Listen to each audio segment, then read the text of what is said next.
So today, episode 5, joined by the preeminent expert in football finance in the UK, everywhere I go. Kieran, I hear your voice. The wonderful Kieran Maguire.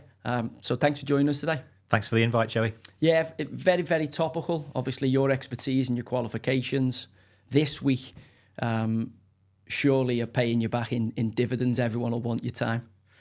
They all want my time, but nobody pays me. So it works both ways. Yeah, I'm on standby from a few broadcasters. So you're pro bono at the minute? Yeah. Growing your profile. Well, they always say that any opportunity to get on the TV, you should take it. I'm not sure how true that is, certainly in my case, because it causes you a lot of aggro. But certainly with Everton's situation, with the world of football finance at the minute and the interest in football, firstly, I wanted to introduce you to our audience in terms of who you are. I know you well. As I said to you coming in, I feel like I've listened to you a lot in recent years because we're all scratching around to get somebody who's got a handle on what's currently going on in the Premier League or professional football.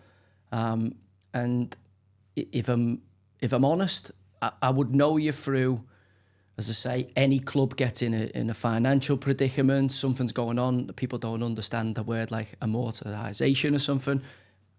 The bat sign goes out and Kieran Maguire is required to explain. So how did you get into this? How have you become the FFP expert? It's just an accident, like most things in life. I've been teaching since the 80s. I teach finance, and teaching's great. I love it. I think it's really important, education, but the pay's rubbish. So I moonlight. And I moonlight for investment banks. So I teach in Canary Wharf, teach in Frankfurt, teach in Hong Kong, New York, during the summer when the universities aren't really doing anything. 2005, I'm down in Canary Wharf doing a course on some nonsense or other.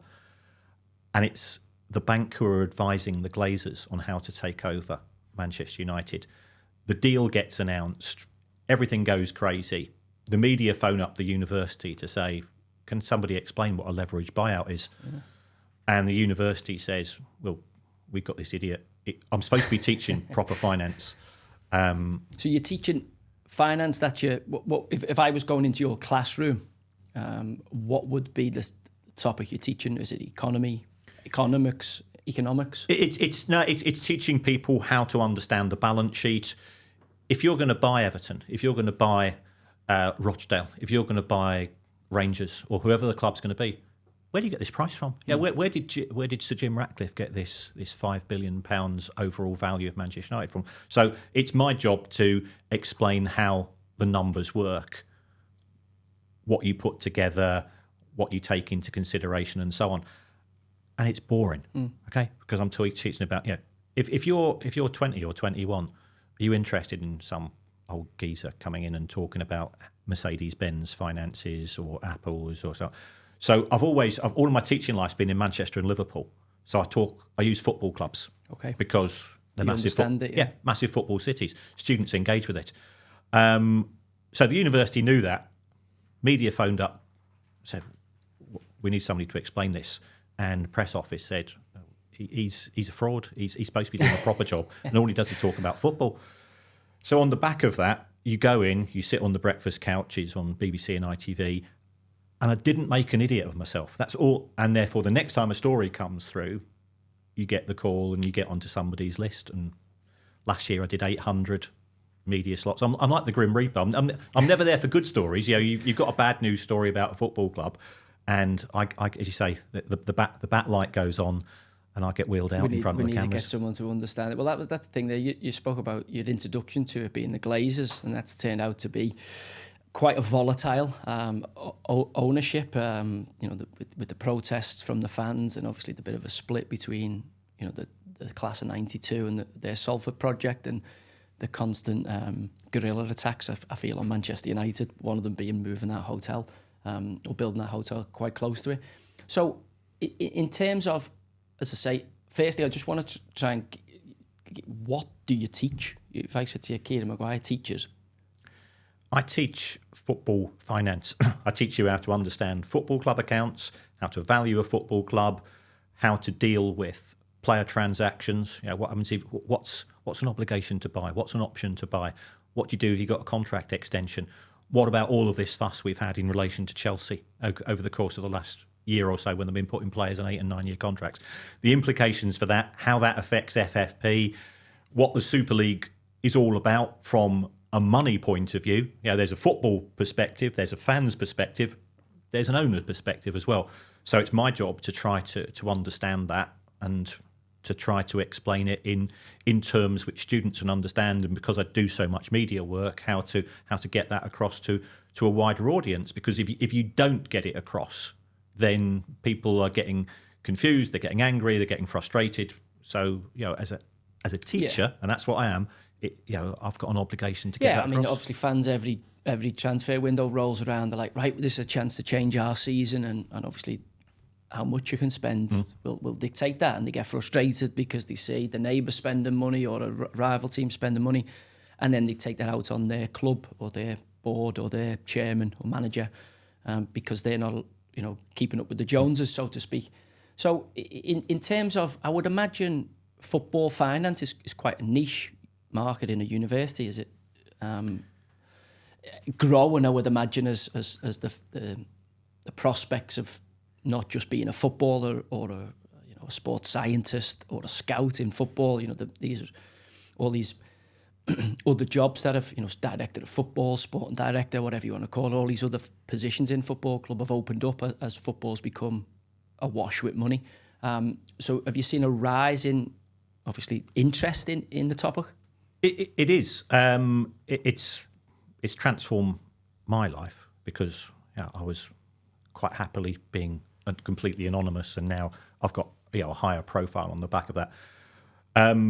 It's a story. Financial fair play, as you rightly said. Why have we just been through a transfer window in January where we spent 1/8 of what we spent last January? There has to be an explanation. So what are the drivers behind that? Why is it that you've got Jim Ratcliffe coming into Manchester United? Manchester United is one of the biggest brands in world football, and yet last season they were taking on loan players in the January window. There must be something behind that. We saw the Chelsea issue in the sense that it was sold to Todd Boehly for £2.5 billion. People are going, well, that's the most expensive deal in football. Why so much? So people are interested in it. Young people are interested in football, despite what Florentino Perez says that they're all playing on TikTok or they're all playing on other games. Young people are interested in football, and other people are looking for jobs in the industry. Now, the football industry is not just the football clubs, because you've got the FA, you've got the Premier League, you've got the EFL, you've got the National League, you've got UEFA and FIFA. You've now got broadcasters who they want their staff to understand.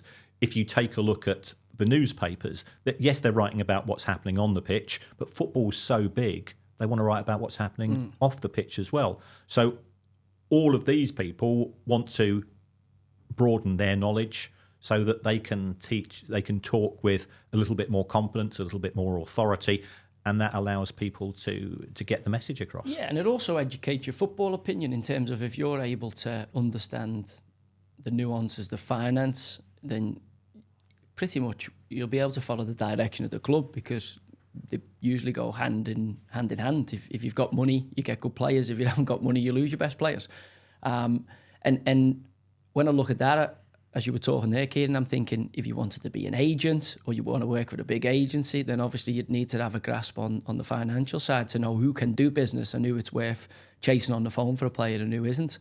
So I would imagine it's not just people who want to go into football clubs, it's people who want to be in the sport, mainly in the football side of the sports industry, but in understanding the finance. Obviously they get an opportunity to climb the hierarchy as successfully as they can.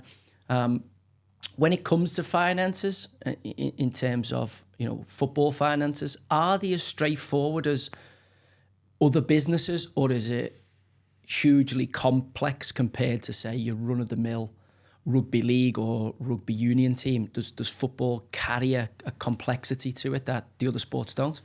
It's got more zeros at the end of it, so therefore it becomes more exciting. I think you're absolutely right. I teach football agents because they're going into negotiations on behalf of their client, And across that table, you've got a chief executive who's saying, we'd love to pay your player more money, but we can't afford it. Well, if I can help the agent to understand the accounts and to understand how it links to financial fair play or the variance of cost control that we have, then the agent can say, actually, I think you're trying it on with me.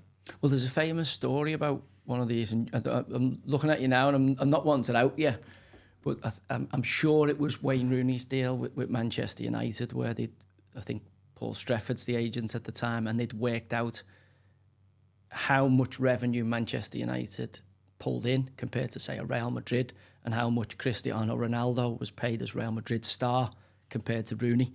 And when they put the argument in front of them, they had to pay Rooney more. So it was a good job by the agent, but again, it was understanding the finances of the corporation that the big clubs are now to get his player the best deal.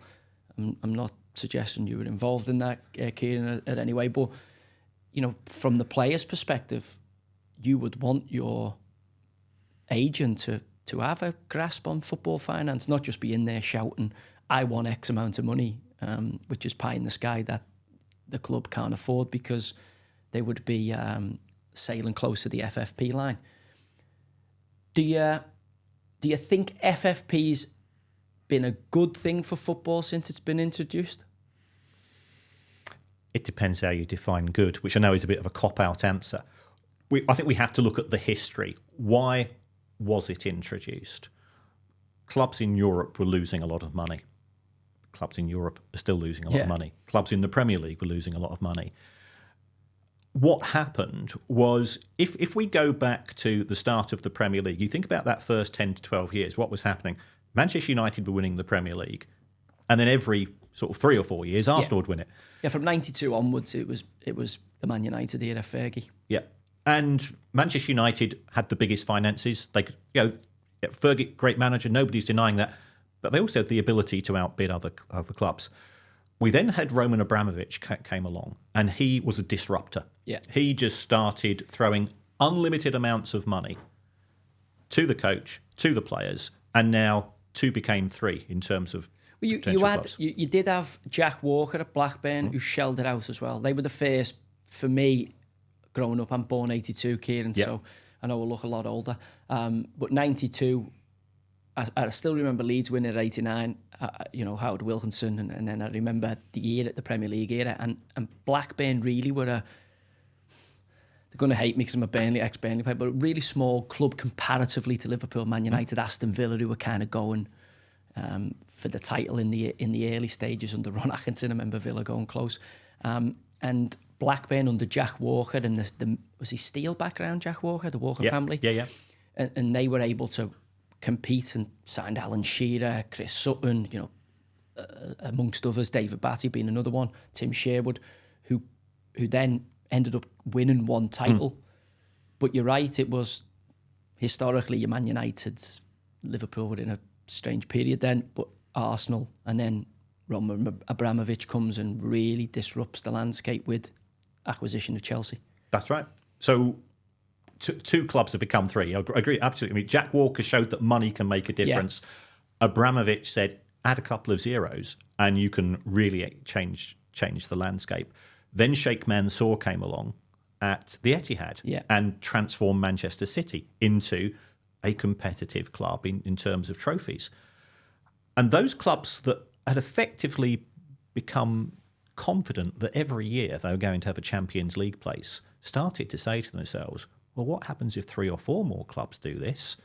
And all of the money that we're making from the Champions League is very, very lucrative, and it's very, very high profile, and it's a great competition. Not denying that. What happens, 5 into 4 doesn't work. We've now got the big 6, so-called 6 into 4. We need to stop this. So how can we stop increasing ambitious clubs or ambitious owners or aspirational owners breaking into those Champions League places? We'll do it through cost control. So if somebody now comes in to a club and says, well, I've got £1 billion I want to put in, we'll say, oh, it's very kind of you, but you can't do that because we're looking after the broader interests of football by having cost controls. So it was introduced on that route. We also had pressure, Michel Platini and Arsene Wenger in terms of European football. There was an awful lot of debt out there, and they said, well, we're going to address it through having a change of regime. You have cost control in the NFL, the NBA. We've got it in the IPL, in cricket. We've got cost control. We've seen it with Formula One. So it is something which does exist in sport. In them sports, it benefits them. So in an NFL, for instance, if the clubs raise 250 million and there's a surplus, X amount of it has to be spent on their infrastructure. So that's why you always see really good gyms, really good training grounds. So I do think it can have its benefits. But then the problem comes is, where does the benefits of a system that we all buy into and then everybody play in the grey area, which it looks like they do regularly. Yep. And if you've got one club which has got 3 times as much income as another, and you lock that in through financial fair play or cost control or what we're going to move to probably next season, which is a wage cap, it reinforces things. You rightly said earlier, Joey, that players follow the money, and that's right. We all follow the money as far as our careers are concerned. And football's a talent business, and therefore you pay the best players the best money. If you've got, let's take the potential rules that are coming in next season, where you can't spend more than 70% of your income on wages. Manchester City have got income of 700 million. 700 million times 70% is £490 million wage bill. You've got Newcastle United, £250 million of income. 70% of that is 175. Manchester City have got a £300 million advantage baked into the rules. How do Newcastle compete? How do Aston Villa? Yeah, they've got billionaire owners. How do they compete in terms of winning trophies? Or do we just accept going forwards that all the trophies are going to be shared through a small number of clubs? Well, this is it, isn't it? I mean, where does a club's chance to compete, to close the gap? So if you're big and you're just going to get bigger and bigger, because you would imagine the revenues are just going to keep snowballing because you're playing in the elite competitions, you've got all the best players, people are going to want to go and watch that, versus you're trying to get into the ballpark and disrupt the market. But, you know, as we're seeing with Newcastle, it looks like this year, you're hamstrung by the fact that you haven't been able to grow your revenues over the last 20 years like some of the clubs have. You know, they've had a head start in the race as opposed to, you know, everyone's starting from an even keel. I believe FFP, financial fair play, it's self-evident in the title, but it doesn't seem like it is fair play. It seems like this is yet another filter by the power, the cabal that sit at the teat of power, the European breakaway group, I would imagine, not just the English clubs, who want to close this shop. And I know a lot of them have got billionaire owners. They're probably looking at the NBA, the NFL, MLB and saying, I'd like a piece of that. There's no promotion. There's no relegation. If we can get rid of agents, then we don't have to pay agents' fees. If we can get rid of agents, then that would lead us to maybe get rid of transfer fees, which means we'll be in a kind of draft system where we're trading under the proviso of a commissioner, as they have in those American sports. Then the problem comes in, well, who commissions it? Because if it's UEFA, Sheftan or whatever his name is now, looks bent. Say that in terms of looks dodgy. Usually have to be dodgy to get the top of those organisations. Platini, obviously Sepp Blatter in the past. There's lots of allegations around them. So who do we put in to position of commissioner that, you know, we finally wiped the landscape of 72 clubs in the UK pyramid, because we're saying, right, we're just going to have the 20 that sit at the top. Some people would want to argue, you know, a Leeds United and big clubs like that who've been in the wilderness, obviously not as much recently. Who works that out? Is it like, okay, in 10 years' time, whoever's in the Premier League, that's it, and they're going to not fall under these FFP rules, and they're going to have the finances to compete regularly. And I think if we're not careful, Kieran, I don't know about you, I think FFP was brought in to protect the game, to make the game better, more accountable, develop its community outreach, develop its grassroots projects.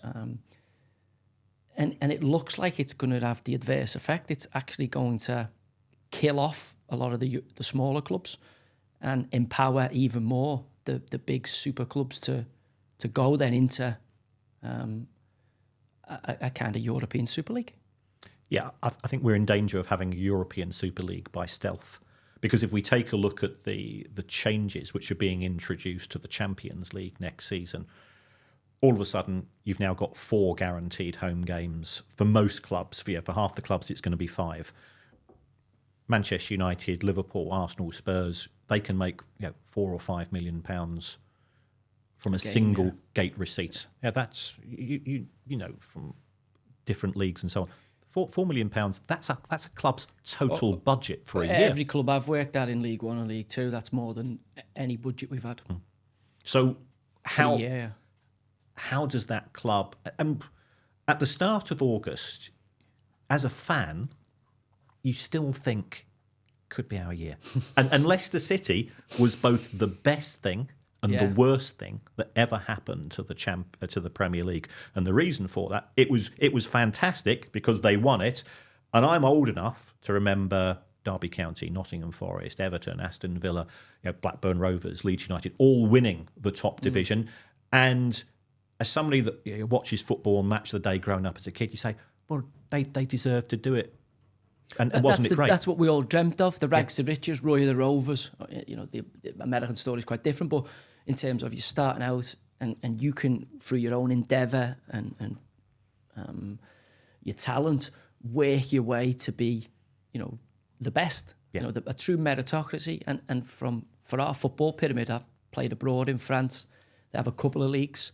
Germany, a couple of leagues. Spain, a couple of leagues. There's not many, if any, countries that have got 4 professional leagues like ours. And then there's been an argument that half of the conference, the 50 it is semi-pro, but 50% I would imagine of them, and almost professional.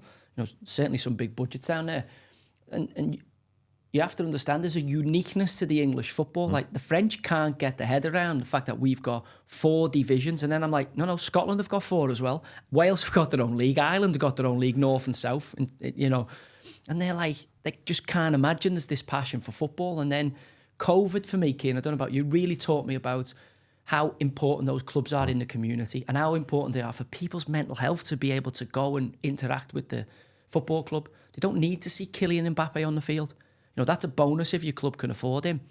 But actually, a lot of these clubs, as we're seeing, are huge in the community. And when it goes to the wall, it goes tits up, as it has done for lots of them, it's usually the phoenix from the flames is the fans who pull them out. I'm just thinking of Chester, I heard you speak about Hereford.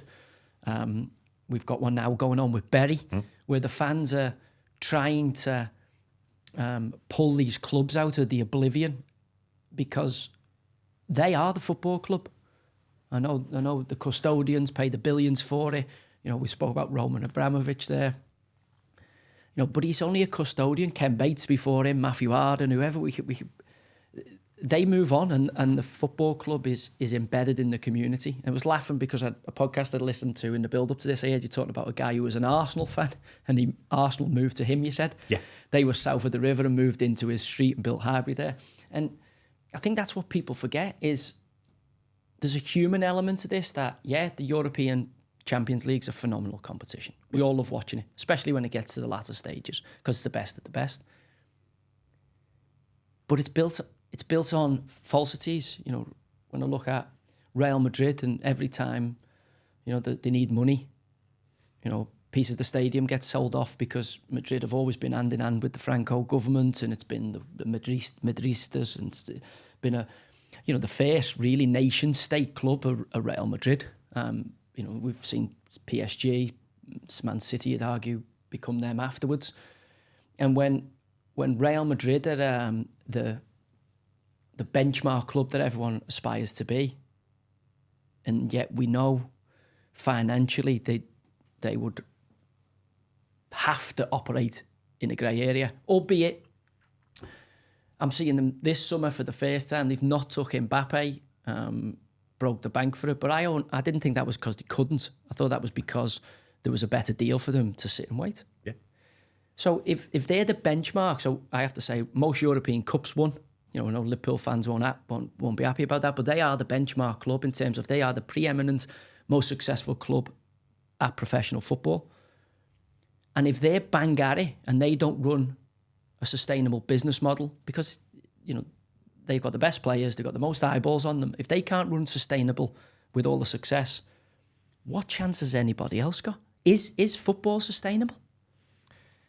It's only sustainable if owners are willing to put their hands in their pockets. So, you know, used to play for QPR. QPR's financial accounts came out yesterday morning. I'm a nerd, so I've got those on a spreadsheet within 20 minutes. I've seen them, yeah.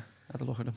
And they make good reading. They lost 200. They lost 400 grand a week, and they didn't sign a single player for a fee in the Championship.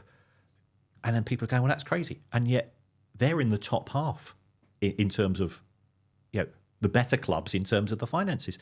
So it's not sustainable in the sense that if it was any other business, if you were running a hotel, if I'm running a nightclub or whatever, you know, and I used to work in the insolvency industry, so I've run lots of nightclubs and hotels in the northwest of England.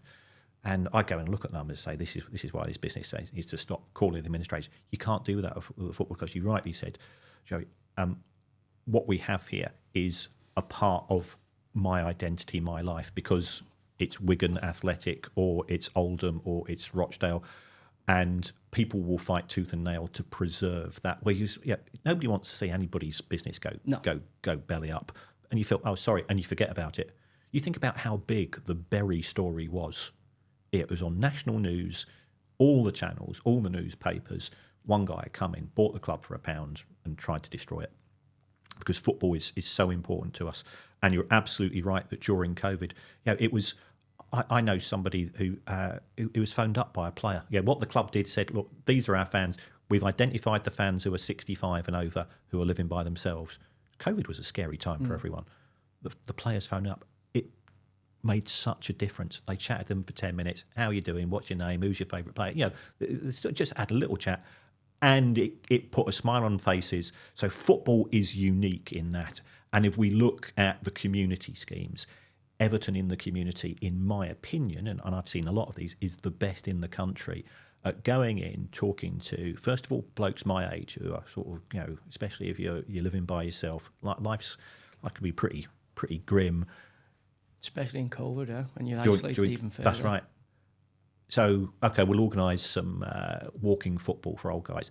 What happens if you've got kids who are, they're not trouble, but they started playing a bit of truant from school and so on. And if I go in as a university lecturer, if you get a police officer or a social worker, kids, the establishment, if you go in wearing that Everton badge and you talk to 15 or 20 kids, the first thing you say is, you a red or a blue, or you support Tranmere, and you engage them in a conversation. And then you say, okay, let's a little bit of knockabout, we'll take you on a tour of the ground. And then during that, okay, how's it going at school? What's up? And I go, well, my mates aren't do it 10-10, I'm not. And then you say, like, think twice about it. Your education's important to you. And it makes a difference, because I've seen the results. What Everton do, what Liverpool do, what all of these clubs do is absolutely brilliant. And we need to preserve that. And you can still do that within the confines of having a very well-run club financially. Yeah, I think Everton have been superb at it. I think Everton, and they've prided themselves on it for a long time. And I think there is QPR, when I was at QPR, there's a little school next to it, like with disabled kids in. They had a great relationship with them. And I think, when I've travelled around, as I say, for me, COVID was huge in terms of, I think, it changed the world, changed our world, football as well, massively. I think it helped players understand how important fans are, and for a long time wages were growing, and at that point players knew that the fans coming in the stadium moaning at you, when at Premier League level you're like, whether these 30,000 turn up or not doesn't really make a difference, because it's the Sky revenue or the BT revenue or whatever it was, the TV money that was underpinning the financial burden of the club. Then when the COVID restrictions kicked in and the stadiums were empty, I think a lot of players realised, oh shit, this game's nothing without these stadiums full. There's nothing worse than playing in front of nobody. it's like being in a great rock band, but no one turns up to watch you from concert. It doesn't build the atmosphere. And I think there was a huge disconnect before COVID. And I think after COVID, I think there was a huge reconnection in terms of the players and the football. People really understood, forget the financial aspect of the fans and the noise, and they can make good and bad sometimes. But I think they really understood how important the synergy between the two was for the health of the game. That then should have spawned into, players wanting, and rightly pointing out there, a lot of players did jump into supporting their football clubs in the community, beyond the training pitch and the grass on a Saturday. And then when we move into it now, as I say, the FFP landscape then should have made clubs. COVID's a global pandemic. It's going to affect finances and, lost revenue everywhere, and you had to pay players, furlough staff, etc. The aftermath of that, based on this financial fair play, based on what it is, should have meant that the clubs had managed the finances as well as they could, run into a global pandemic, and then coming out of that, cook the cloth accordingly to, make sure they have a healthy financial situation over the next period of the clubs. And it doesn't seem that they did that.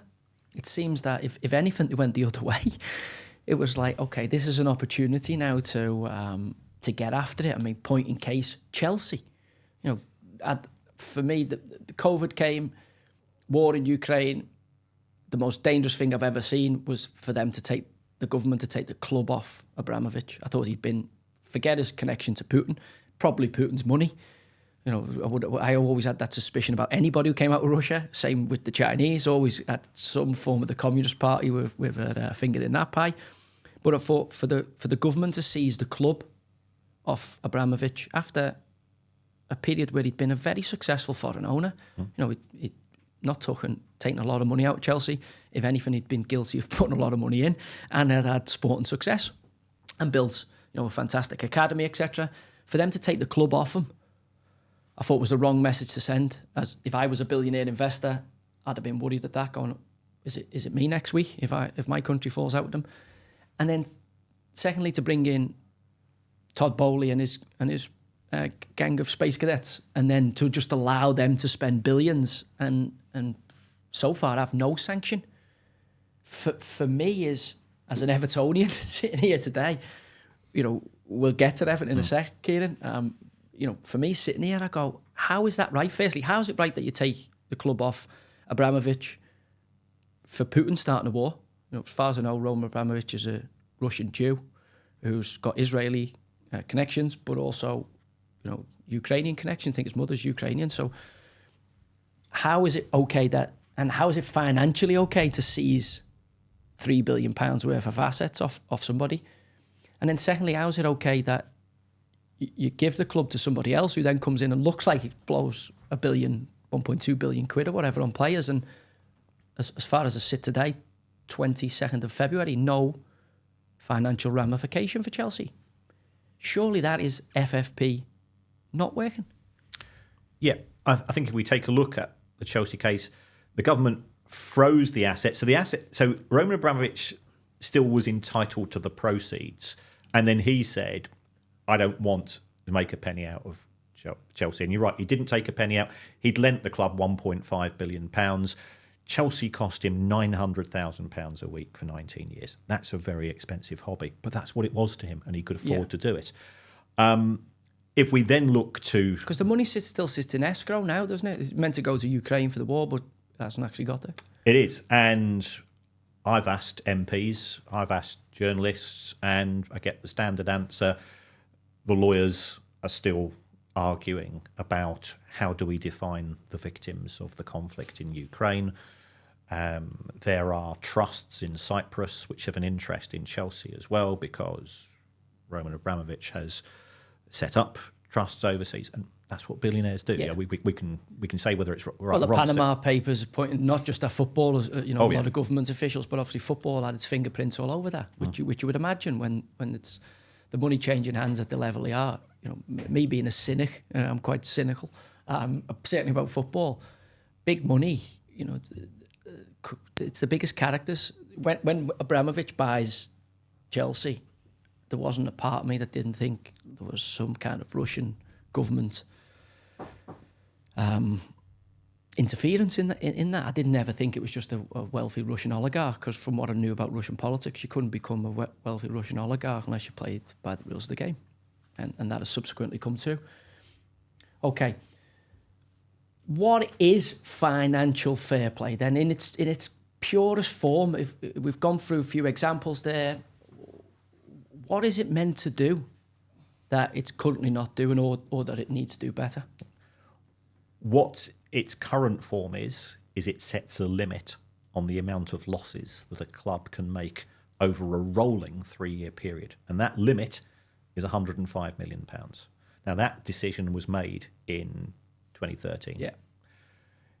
If we say, well, hold on, prices have gone up since 2013, and if you got a pension, your pension goes up each year by inflation. Yeah. So that we call that index linking. If you applied that and you used what I would call football inflation, I spend my life on a spreadsheet mucking around with numbers, so I know exactly how much more money has come into football since 2013 in the Premier League. If we had done that, then currently you'd say, well, clubs could lose £216 million over 3 years, but that's not been the case. So if you complied with financial fair play in 2013, you're operating on a much lower wage budget, transfer budget, and so on. The money's come in, that's not changed. So that intuitively... So the 105 million hasn't changed, even though the revenues for the clubs... Revenues have doubled. Have grown exponentially, yeah. Yeah. So that should, you're saying that should be adjusted to take into account the revenues doubling? If that's the intention, to have, again, a level playing field, because if it was brought in and it didn't affect Roman Abramovich, and if you take a look at the losses that Chelsea made in the first 3 or 4 years, we're talking hundreds of millions of pounds. If you take a look at what happened at Manchester City under Sheikh Mansour, Manchester City lost £197 million in 1 year, but that was pre-FFP. So you were allowed to do it. Okay. And to stop another Chelsea and Abramovich, to stop another Mansour and Manchester City, the rules were brought in because you've now got 5 clubs competing for 4 Champions League places. We don't want that to become 6, 7, 8, 9, 10, do we? Got to limit the spaces at the dinner table, really, haven't we? Yeah. That's what they're thinking. So on the back of that, those rules were agreed by the Premier League clubs. We talk about the Premier League as if it makes its own mind up. It's actually 20 chief executives. They meet once every couple of months. Somebody will say, I want to propose this. Yeah. And you need a 2/3 majority. So that's normally... So it's like the blue card thing. They're saying, do we introduce a blue card? They sit and vote. Yeah. Do you need, well, I would imagine 11 votes? Is that straightforward? Do you need 11? It's 2/3. Okay. So it's normally 14 unless you've got people abstaining. We had people abstaining in the most recent meeting in the Premier League. So they put a rule through to stop Newcastle from being sponsored by Saudi Arabian companies. Somebody comes, I'm going to sponsor your corner flags for £250 million. Yeah. Well, we've seen that. I think City, I have to say, City look like they've been guilty of that. Sponsorships at training grounds, stadiums. So it's clearly a well trodden path from the clubs. So they're like, okay, let's stop them doing what we did to get into this position of advantage, which just smacks of corruption. It's wrong. It's wrong. If you're closing the shop, if you're getting into situ and you're saying, right, let's close the door so no one else can get in and compete, then for me that attacks the very principle of your sport and integrity. It should be like anything, it can't be level. It's why I have a big argument with people when they talk about kind of equality. Equality works on we all start from the same position. It's tough. But how can Manchester City take advantage of the financial situation and then close the door on Newcastle? Surely there has to be something sitting above this, Kieran, that moderates what is right in the game. And I would imagine that would fall at the FA, albeit I don't know, although I hope for them, other than where the rules are. But then it would have to be Richard Masters in the Premier League to say, look, we want the best league. When I grew up, Serie A was the best league. Premier League in 92 started to rise and become, I would have to biased, but I would say now it's the best league in the world, football league in the world. if we want that to be maintained, then everybody speaks about the Premier League's ability of everyone can beat everybody. But we're going to reduce that. We're going to drive all the best players and all the finance to the top of the game. And that's going to ruin the competitiveness, which is the Premier League's badge of honour, I would say. Have we got to be careful here of how we apply this to teams? I think we do have to be careful. What the Premier League will say is we acknowledge that we're not that competitive, but we're more competitive than the French league. If you take a look at PSG, they earn 6 times the amount of money of the side that finishes second. We've got Bayern Munich have won the Bundesliga for 10 years on the trot, although it doesn't look like they're going to win it this year. Harry Kane. Yeah. You look at Spain, you've got 2 clubs, very occasionally Atletico. Or Sevilla or Valencia will have a freak season. Yeah. You get the odd one. But a freak season is getting 3rd or 4th. Yeah. So Valencia have won it under Benitez, Atletico, but again, Atletico spend fortune. Sorry to take you off. No, you're absolutely right. And I mean, you played in Scotland, and it's a 2-club league. Yeah. And so therefore, what if you're a sponsor, if you're a supporter of Hearts or Aberdeen or Hibs, these are big cities in Scotland as well. What is there?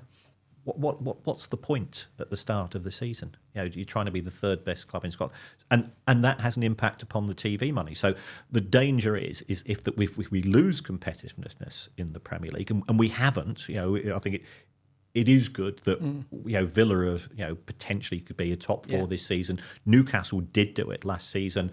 That is great. But if we lose that, where do we go as far as the future is concerned? But I talk to supporters. I'm quite lucky. I do a lot of travelling. I support to supporters of Premier League clubs in Asia, in Africa, and America. And they go, well, we don't care because we're not bothered about. We don't care about Palace versus Bournemouth, Brighton versus Burnley. We just want to see the big teams win. So there's no complaints from overseas. I think from we as a fan culture of that romantic in you who thinks, well, we get a couple of good results, get a good start, get a couple of decent loan signings, then this could be our season. That's been destroyed. And I think that's a shame. But the money people in the game, the owners of clubs who are there to make money, no interest. They're not interested in football themselves. How often has Stan Kroenke watched Arsenal play? No, he's just a billionaire, isn't he? Yeah. Obviously, big games he'll tune in. I would imagine. I don't want to, but again, if he's running the LA Rams and he's got other sporting franchises that he's into and he's American, he's probably not really going to be. His weekend isn't going to be ruined if Arsenal draw as opposed to get 3 points. Because his NFL franchise has won and his NBA franchise has won, so it offsets the disappointment of the weekend, and that's the problem. FFP should work for the well-being of the game, should make clubs more financially sustainable, more accountability if they're splurging money to look after their interests. As a custodian, you're looking after the interests of the community-based club. But then what happens if, let's say, for instance, Liverpool, I know they've had this pie in the sky idea for a while because they still think they're at this table of eating. But Liverpool could this season attract Kylian Mbappe. He's up at Paris Saint-Germain. He's a free transfer. Liverpool, he wants to sign for Liverpool in the Premier League, which would grow the league. But because of the FFP of Liverpool's last 2 years, this year Liverpool can't afford to sign him. I think the FFP in that situation hurts Liverpool because they can't get arguably one of the best players in the world, but then hurts the league because the league isn't able to attract one of the preeminent players to its league, and he goes to Real Madrid because of an FFP situation. In that instance, I think it's wrong. We want the best players playing in our league, and we can afford to do it. Are we guilty here of handcuffing our best teams with the biggest budgets to attract the best players in pursuit of trying to do the right thing by football. But as we're seeing since 2013, lots of clubs are going to the wall. And is it actually benefiting the British game? We've still got brilliant players in the British game.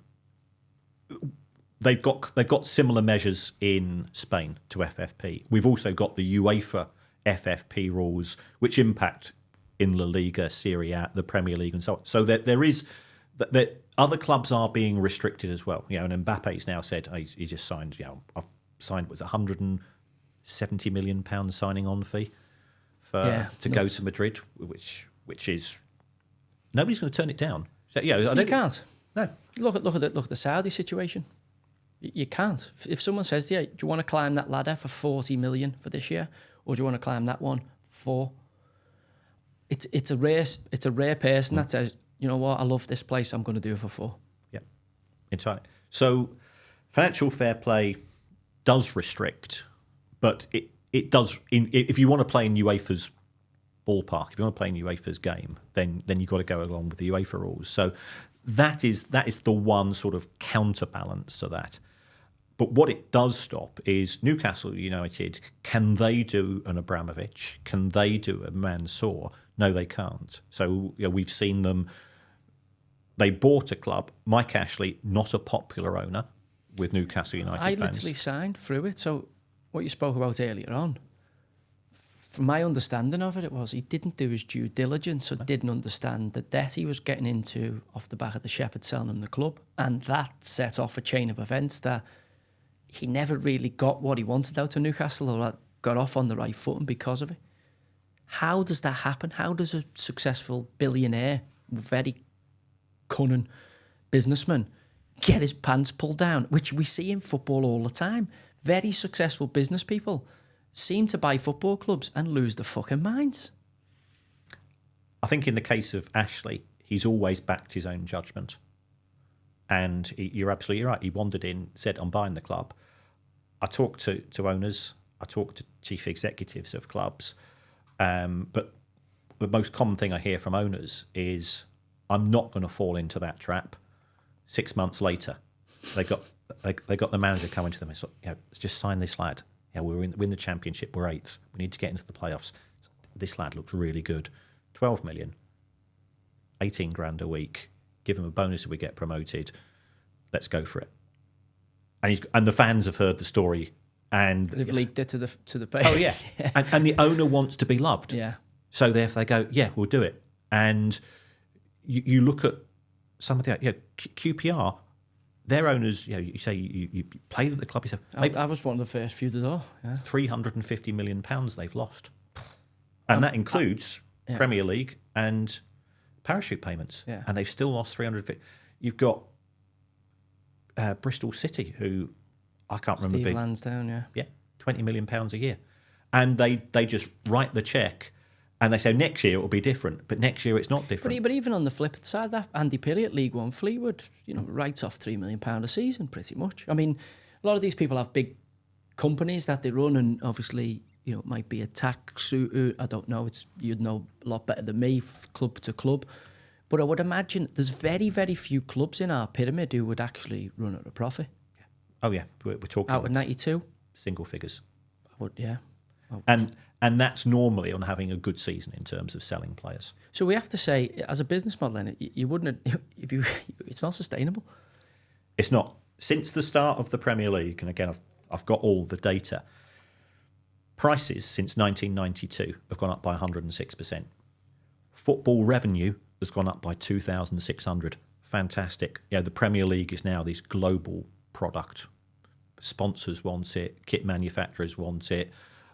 We as fans are prepared to pay higher prices for merchandise and tickets and so on. That's okay. So income's gone up by 2,000. Wages gone up by 3,600%. So that's why it's not sustainable. And I, for the sake of transparency, I teach football players. I defend footballers' right to earn a wage every single time, because it's elite sport. You're one tackle away from the end of your career every match you play. So I don't blame the players or the representatives. But why are the owners just caving in all the time? It's market forces, isn't it? like anything, it is keeping up with the Joneses. We have to have that player because we can't allow our rival to have it because of the biggest dick competition that the owners have. As a billionaire, last thing you want to be doing is having a rival billionaire pull your trolleys down and as Arsenal found out with Mudryk going to Chelsea at the last minute, sweep him away.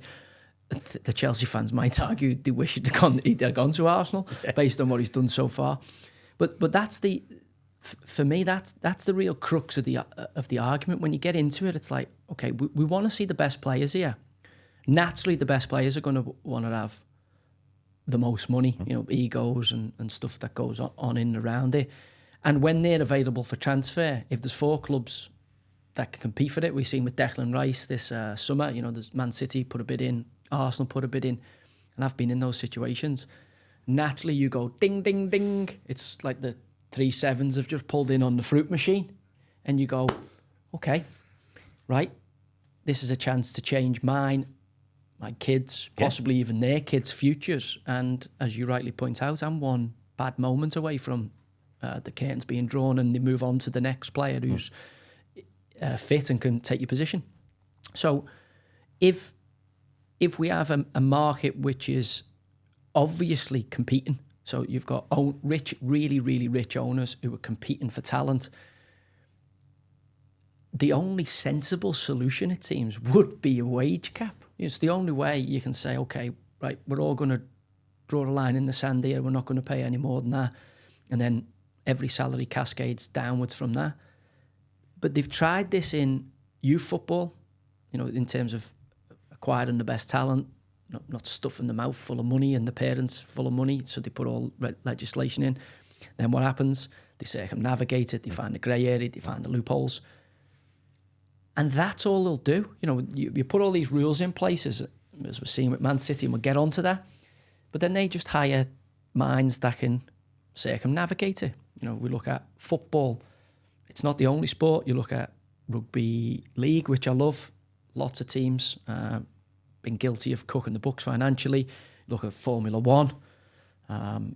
We look at every major, sport apart from NBA, NFL, MLB, because they are, no promotion, no relegation franchises that take off all the ability to play in the grey area. Do you see a landscape going forward where football's in a closed kind of European Super League, 25 clubs, 30 clubs across Europe, and that it's no promotion, no relegation, no agents' fees, no transfer fees, and the players trade based on some kind of draft system? Do you see that? I don't see the draft system element of that working. And the reason for that, if you think about the draft system, it works because we've got college football. And if you take a look at the American college system, where you've got universities, mega competitive, yeah. It's competitive. You've got stadiums which hold 80 to 100,000. So it's acts as a breeding ground for the players, and the draft is part of it. And also, they've got nowhere else to go. If I'm a promising quarterback at a college, I can go to an NFL club, or that's it. Yeah, you just Canadian leagues. I think there's a league in Japan, but it's obviously nowhere near us. Yeah. That's right. Whereas in football, if we introduced that in the Premier League, Real Madrid and Barcelona would be absolutely delighted. Yeah. So unless it's done on a global basis, which is never going to happen because you're never going to get people to agree. In terms of the Super League was a fantastic idea if you've got 20 club owners who are just interested in making money. The rest of football can go to hell as far as they were concerned. But as a business model, wage cap was at 55% of money coming in. No transfers between Super League clubs. So you've got a player come through one of the clubs in the Super League. He looks really good. He's on 80 grand a week. Normally, you'd have to go and double that because you risk losing him. No transfers between Super League clubs, so therefore he's stuck on that contract. So as a means of making money, it's clever, yeah. Super League, absolutely brilliant. Well, that's it. The player has to drop then out of the Super League for the season, maybe to come back into the Super League with another club. It's clever. It is clever, yeah. It is clever. Yeah. But as you fell in love with football. Why? It wasn't because of Real Madrid against Bayern Munich. Yeah, 4 times a season. Yeah. So I mean, you'd like to see it, but then in terms of I want to see the best teams play the best teams, but then it has to be via a competition where they've got through. It's not just. It becomes kind of exhibition-like, doesn't it? No promotion, no relegation. I'm not sure. I get a Japanese fan and I get the foreign fan would want that. They want to see Barcelona play Bayern Munich and then Liverpool play Real Madrid, and then the top clubs play the top clubs every week in another European city. As a tourist kind of fan, I can get why they want that. But as a proper football fan, somebody who cares about its impact in the community, the rags to riches stories, they can take these working class kids and change their lives and change the belief of the local community. When Leicester go on and win a league, or Blackburn, all of a sudden there's just an incredible feel-good in the city. And when I look at that and I think, what is football's essence? Footballers grew pretty much out of people coming up from the pits, having a bit of time to get a shower after the Saturday morning shift finishes at 1 o'clock, shoot home, shower, get all the shite off you, and get to the football match where, in a very conservative community, you can scream, shout, sing, shout obscenities, celebrate, hug people, and then, in the midst of that, go and have a few pints, and Monday morning, then you're back to work and you're talking to all your pals about what you've seen in the weekend. A European-style system, a European Goliath playing European Goliath, doesn't give the proper football fan that fix. So could we well see, Kieran, a breakaway, a European Super League breakaway, which we nearly saw a couple of years ago, and then a grassroots, every single league as its hardcore competition? So we almost get 2 separate competitions taking place here. It's possible. There was a court ruling in December.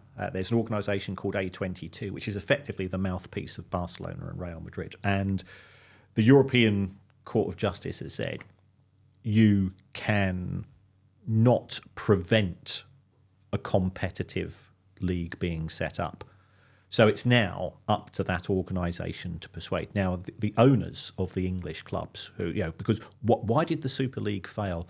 The Premier League says it was down to them. No, it wasn't. It was down to the fans. Those fans who again, during COVID, said, we are going to come out of our houses, we are going to protest, we're going to say, and this was the fans of Liverpool and Chelsea and Manchester United, all of whom would have benefited from being in Premier League, being in the Super League. They're saying, but we want to be in the Champions League on merit. Yeah. And under the proposed system, Manchester United could get relegated to the Championship and they would still be playing in the Super League. Now, they're never going to get relegated, but conceptually that was the case. So the fans took down the Super League, and the club owners would love to find an excuse to have it back. So there is a proposal for a Super League. Doesn't appear to be generating a lot of interest. From the Spanish element and the Italians who are going, Agnelli family, obviously Juventus, but that's because they're financially feeling isolated compared to the financial power of the Premier League, pretty much. Yeah, and their view is that we have a Super League in Europe, and it is called the Premier League because it generates twice as much money as La Liga, as Serie A, as the Bundesliga, 4 times as much as France. So there is a fear and there's a resentment towards the Premier League's success. And the reason why the Premier League's successful was in 1992. It went to Thailand, it went to Nigeria, it went to Australia, it went to the USA and said, look, we've got this new competition. We're going to give you the TV rights for free. We just want to make English football been through a tough time in the 80s. We all know that. Yeah, Heysel and all the bands. We're trying to get back. So it gave it to them for nothing, and they loved it. And the great thing about England English is that everybody's second language is English. Yeah. So we're lazy. We're terrible at language. We're terrible, yeah. Well, I'm good at it. As you, Yeah, I did French and German, but I've not spoken it for... I don't think it was classed as French when I did keep fucking far from it, I think. Obviously, that leads us back. You touched on QPR there and they lived through that Everton, as a boy at Evertonian, I think it's Usmanov's money. We have to be careful how we say it because I don't know whether that's on the table or not. But Mashiri goes in, Carlo Ancelotti, and I'm like, okay, finally, as an Evertonian, we're gonna, you've seen Man City and Chelsea. I'd obviously lived through QPR not going to plan. But this was the coming of a new era for the Evertonians, and obviously as we sit here today, what are we on? 21st of February. We're awaiting imminently a decision that would probably affect Everton for the next 20 years. Obviously about to move into a new stadium last season in Goodison. 10-point deduction as it stands, hovering just above on goal difference, I think the bottom three. How have Everton failed? Why did Everton fail? They exceeded the limits. Then we've got to say, okay, we've discussed, are those limits appropriate? There's a separate discussion there, but they knew what the limits were. So this is the 105 This million is the 105 over million. 3 years, yeah. So in the 3 years to the 30th of June 2022, this is where they've been given the 10 points deduction. In the opinion of the Premier League, they'd exceeded the limits. Now, there were allowances given for COVID. There was also the fact if you spend money on infrastructure, then that's allowed, because we want to have better stadiums, we want to have better facilities for the players, because that makes the players better, that makes the product better, that makes people enjoy the game more. If you've got an academy, your academy costs are excluded. If you've got a women's team, Premier League wants to grow the women's game, so those Don't get costs, me started on them. Okay, sensitive area. So that's the position there, and the Premier League did the calculation and said, in our opinion, you've exceeded the limit. Everton said, we think we're within it. And we then went into arguments between accountants and lawyers on both sides. They both presented evidence to an independent commission whereby the Premier League says, we do not want to appoint the people who are going to make the judgment. We are going to say, here's a King's Counsel who's been used to dealing with resolutions. Yeah, but if he doesn't come with a favourable resolution, as I know from the FA's kangaroo courts, I've sat in many of them. If the QC or KC, as it's now known, King's Counsel, doesn't tend to find favour with the people who are hiring him, he doesn't tend to get invited back to fight the corner anymore. So it is a little bit of a kangaroo court. It's not like the courts, the High Court, the Court of the Land, because it's still a football commission. It's and that's what I struggle with. It's like, firstly, who is it that says Everton get 10 points? Who is it that says, well, Everton are failing now because they've broken this FFP of 105 million over 3 years? Is it one man? Is it a commission? Is it an organisation? I'm trying to figure out who is it. Is it Richard Masters sitting there going, right, fuck Everton, they're getting it? Or is it somebody who, like yourself, who's an expert, who's going through the finance, going, by the way, these are miles off track and we need to get a tighter leash on them? Right. So my understanding is the Premier League went to KC and said, you form the commission. There was a guy that used to be a finance director of a football club, is therefore familiar with how football finance operates. There was a lawyer who understands the intricacies of, if you take a look at the Premier League handbook, which I would not recommend to anybody, it goes on for hundreds of pages, but that's what lawyers are paid to do. So there were three people. There were three people who listened to the evidence put forward by the Premier League. They say, we think Everton have exceeded the 105 million.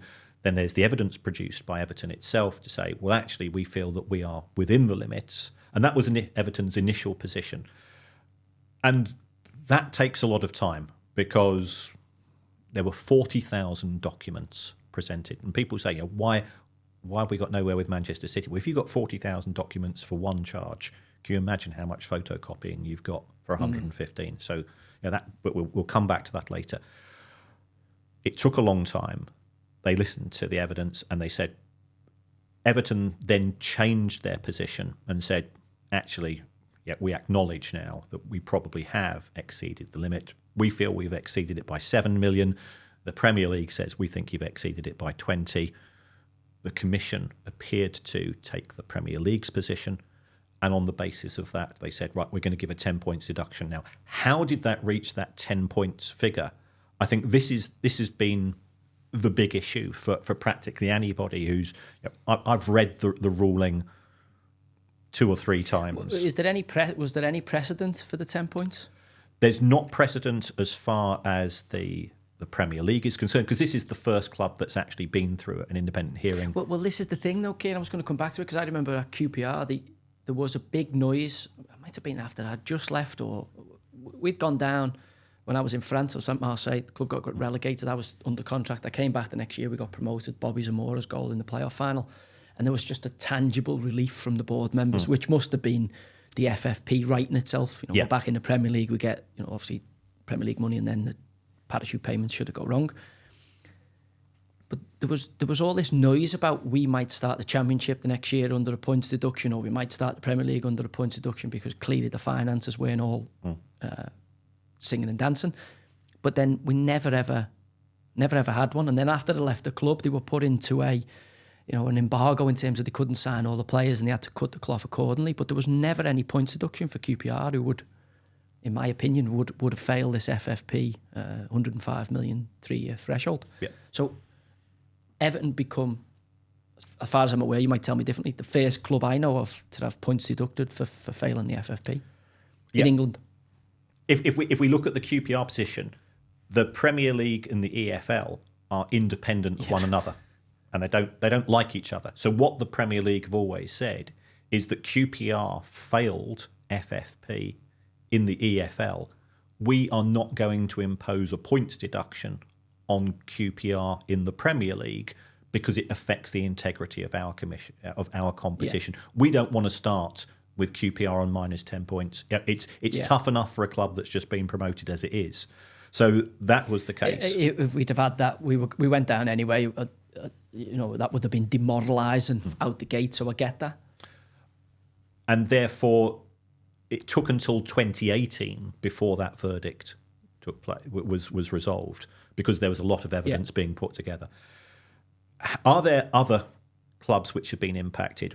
Luton got a 30-point penalty for various misdemeanours, including some financial, but it wasn't financial fair play.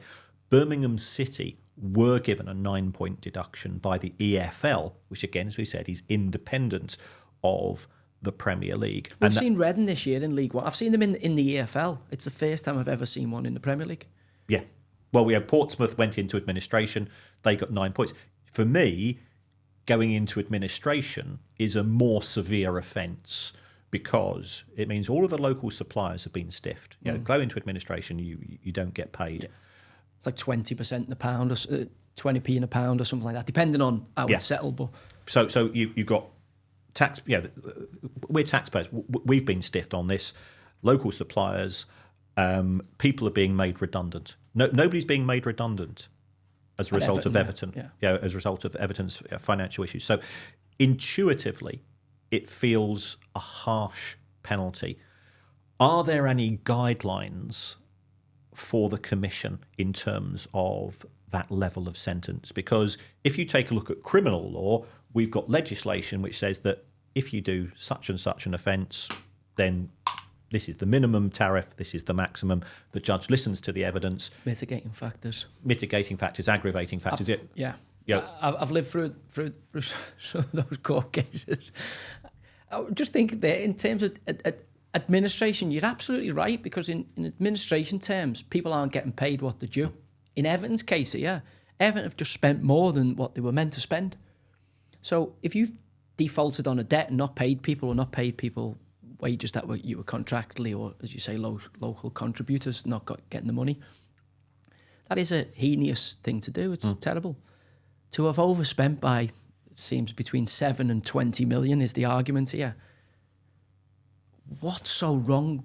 What's so wrong with that you've got to deduct them 10 points? Can't they just pay a financial penalty? 10-point deduction in Premier League terms. You know, we used to work out, I think it was about, 50 grand a point. So, something crazy. When I was at Man City, we used to get 10 grand a point bonus. So that was 2005, 2006. So I can't imagine what it is for the boys now. But 10 grand a point to the players, obviously massive. Yeah. But to the football club in the Premier League, how hard it is to win a game, especially when you're a struggling team like Everton, that's 3 wins and a draw. You know, that is the difference between Everton staying in the league and not. Let's be honest. And only the fact that they've had a decent season to this point, that they've got a chance. But how can that be right from a sport and integrity? I know we want to fix the finances so clubs are more responsible and have a bit of a more competitive feel there. But deducting 10 points out of a flagship team in your flagship league, I just think is the wrong message from a sport and integrity standpoint to send. And do you see any hope that they'll get anything back? Yeah, I do. Everybody you talk to says Everton broke the rules, and therefore, what should the sanction have been? So you could say naughty, finger wagging. That's not going to act as a deterrent for other clubs. The big fear is that if they'd given Everton a financial fine, let's say they said, right, we're going to fine you 10 million quid. Yeah. Can you imagine what the Newcastle owners are going to say? So 10 million quid. Is that all? Yeah. Is that all? Yeah. Okay, right. Kylian Mbappe, get yourself to St James's Park. Yeah. And all of a sudden, it then becomes a race because we've got these owners that don't care about losing money. That's what I want. I want Mbappe. I want the best players here. Selfishly, I want the best players here. So, I mean, yet there is a sustainable price point. You know, we don't want it to become like the Saudi Arabian league where you've got the haves and the have-nots and the discrepancy because it doesn't bode well for team structure. That I can attest to that through living through QPR. Yeah, people on massive money, people on that just ruins the fabric of a team's culture, and this is a team sport. If you're in Everton's position this week, would you be confident that they'll adjust the 10 points? I mean, we don't know. We're looking into a crystal ball, but or because of that, we're sending a message to the rest of the Premier League. You know, the big hitters out there, your Newcastle potentially. Now we're going to have to dig our heels in here, and this is a line in the sand that Everton are going to teach the rest of the league a lesson. Is there a case for making an example of Everton? That's not fair on the club, because we have a responsibility to Everton and to all 20 clubs in the Premier League. 10 points seems harsh. What it should be. My gut reaction when I'd done my sums and I thought, okay, they've exceeded the limit. And if you read the report, Everton certainly did not help themselves during a period of time when they were working along with the Premier League. The Premier League has said on a couple of occasions, if you sign that player, you're in deep danger. And Everton has said, yeah, we'll be fine. And then Everton also budgeted to finish 6th in the Premier League in 21-22. Who's the manager? Ancelotti? Ancelotti had gone. Lampard? Was it Marco Silva? I think was it Silva and was it Benitez? Benitez? God, fucking hell. It's optimistic that. I think we were going to finish 6th. But, yeah. So you'd say, well, isn't the club therefore being a bit irresponsible by taking such... Because if they'd finished 6th, because you get an extra £3 million per place... Everton would have been... Could Everton have sold one? Anthony Gordon was looking absolutely brilliant that season. Could Everton have sold him during that season rather than the following season? So these were the accusations that were made by the Premier League, that you knew that we were watching you carefully. We'd been advising you not to do certain things, and you've still gone out and done them. So, it's a bit like when your mum or dad says, don't be back late, and you crawl home at 2 a.m. in the morning. Yeah. And you're in trouble. But your mum and dad don't take a fucking cricket bat to your room and you in the midst of that, because that's what the Premier League, in essence, are giving Everton a 10-point deduction have done. You might, last season at Goodison, which has been an iconic old stadium, the old lady, about to move into a new stadium, which might change Everton's trajectory over the next 20 to 50 years. I just think, I do really feel like Everton have been, and I'm an Evertonian, so I'm biased here, Kieran, but I do really feel like Everton have been thrown to the wolves by the Premier League, and a foundational member of the professional football league in this country, obviously a foundation level member of the Premier League when it started in '92, and yet we're sitting here today in 2024 with a club that's not gone into administration, that's not, from a sport and integrity standpoint, if you're 7 million or 20 million over, is it the end of the... What's 20 million now? That's a squad player, isn't it? And that's over 3 years as well. Yeah, over 3 years. And then the flip side of that, and I'll get into Forest in a minute because I don't understand their situation and I'd like to know it. But then the contrast of that is obviously Man City sitting with 115 charges and have definitely, whether that's stadium sponsorships by Etihad, and I think they've been shown to have pumped the tyres up of some of their business deals to maybe grow their FFP ability. And again, I come back to them, Chelsea, who we've just seen since Bowley's come in, waste hopefully not, because they got a good result, and hopefully they'll get an even better result Sunday against Liverpool. But it looks like they've wasted the better part of £1 billion in a short period of time.